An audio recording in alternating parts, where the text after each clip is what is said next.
If you want to know how you can add or remove your Google account on the Galaxy Tab A9 or the A9 Plus 5G, so in this video, I will show you how you can do that. First of all, just go to Settings, and under Settings, you will find the section of Accounts and Backup. Just tap on it. Now, just tap on Manage Accounts. Now, to add your Google account, just tap on Add Account and select Google. Now, from here, just enter your lock screen PIN, then tap on Continue.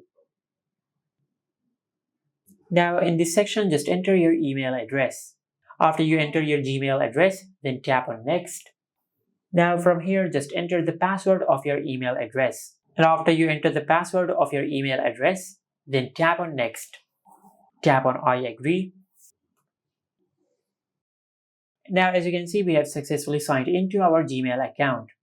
Now, if you want to remove your Gmail account from your tablet, then on this page, just tap on the Gmail account which you want to remove and select Remove Account. Tap on Remove Account, and by doing that, you'll remove your Gmail account from your tablet. Just like that. And this is how you can add or remove Google account on the Galaxy Tab A9 or the A9 Plus 5G. Make sure to like, comment, and subscribe. Thank you for watching.